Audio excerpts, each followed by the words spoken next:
Welcome back guys. ඔයාලා අදත් එකතු වෙලානේ ඉරංගාරුවෙන් තියෙන තවත් වීඩියෝ එකක් එක්ක. අද අපි වීඩියෝ එකේ රිවිව් කරන්න හදන්නේ ලංකාවේ ඕන කෙනෙක්ට මිලදී ගන්න පුළුවන් ඉතාමත් අඩු මිලට තියෙන හොඳ බජට් රේන්ජ් එකේ තියෙන ගේමින් මවුස් එකක් ගැන. ඒ තමයි මේ Fintex brand එකේ Katana VX9 කියන ගේමින් මවුස් එක. ඉතින් මේ මවුස් එක ලංකාවේදී ඔයාලට සාමාන්‍යයෙන් රුපියල් 2500 3500 අතර වගේ මිලකට ඔයාලට මිලදී ගන්න පුළුවන්. ගොඩක් RGB light වලට කැමති නැති simple design එකක් තියෙන RGB light වලට කැමති කෙනෙක්ට ඔයාට මේ මවුස් එක හොඳ choice එකක්. ඉතින් මේ ගේමින් මවුස් එකේ 3600 DPI rate එකක් තියෙනවා වගේම rainbow light system එකක් ඔයාලට බලා ගන්න පුළුවන්. ඒ වගේම බටන් 6කින් සමන්විත මේ මවුස් එක ඔයාගේ අතට හොඳට ෆීල් වෙන ඩිසයින් එකකින් තමයි තියෙන්නේ. ඉතින් වැඩි කතා බහක් ඕනේ නැහැ. අපි ප්‍රොඩක්ට් එක අන්බොක්ස් කරලා බලමු මොනවද මේකේ තියෙන ෆීචර්ස් කියලා. අද අරගෙන ඇවිල්ලා තියෙන්නේ බටන් 6 බජට් එකට සිටින Fintex Kanata මවුස් එක. මේ මවුස් එක වල ලංකාව ඇතුළතදී සාමාන්‍යයෙන් රුපියල් 3000 4000 අතර ප්‍රයිස් රේන්ජ් එකක් ඇතුළත මිලදී ගන්න පුළුවන් සාමාන්‍ය වැඩක් කරගන්න පුළුවන් හොඳ ගේමින් මවුස් එකක් කියලා කියන්න පුළුවන්.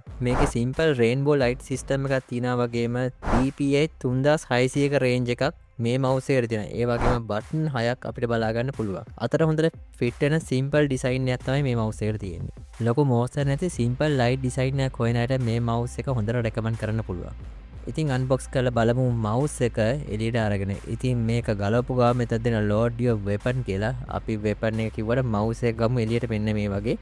ඉතින් ලස්සන සිම්පල් ඩිසයින් එකක් ප්‍රීමියම් ලුක් එකක් තියෙන පොඩි ප්ලාස්ටික් නෙමෙයි මේක කාඩ්බෝඩ් පෙට්ටිය එක තමයි එන්නේ. මේ විදිහට ගත්තට පස්සේ ඉතින් මේ වගේ කොල් එක දාලා අපේ මවුස් එකේ දිනා බලා ගන්න පුළුවන්. මවුස් එක හොඳට හොරු බෝටි මවුස් එකක් ලස්සන වයර් එකක් තියෙනවා රෙඩ් කලර් වයර් එකක් තියෙන්නේ. මේ පැත්තේ බටන් දෙකක් තියෙනවා. ඒක සාමාන්‍යයෙන් ඔය වෙබ් බ්‍රවුසින් වගේ යද්දි next page එක back page එක යන ඊට පස්සේ මෙතන DPI බටන් එක right click left click එක scroll එක එතන බටන් එක ඒ බටන් set එක තියෙනවා. ඉතින් මේක මේ clip එකක් තියෙන clip එක අයින් කළා තමයි අපි USB port එකට plug කරන්න ඕනේ. අපිට බලාගන්න පුළුවන් මේකේ user manual එකකුත් තියෙනවා. බජට් උනාට user manual එකකුත් දාන්න මේගොල්ලෝ අමතක කරලා නැහැ. ඉතින් ඒක වැඩ කරන විදිහ බටන් වල විස්තර එක තියෙනවා. warranty card එක තියෙනවා. warranty card එක නම් මෙතන අපිට බලාගන්න පුළුවන් මේ විදිහට පිටිපස්සේ 12 month කියලා warranty එකක් තියෙනවා. මම ගත්ත shop එකේ සෙල නම් මට දුන්නේ 6 month warranty එකක් තමයි මේකට. ඒයි කියන්නේ මම දන්නේ හරියට. සමහර විට සමහර එක තැන්වල ඉතින් shop වල දෙන warranty වෙනස් වෙනවා ඇති. ඉතින් මේ විදිහට තමයි මවුස් එක ප්ලග් කරාට පස්සේ අපේ රේන්බෝ ලයිටින් සිස්ටම් එක බලා ගන්න පුළුවන් ඉන්නේ.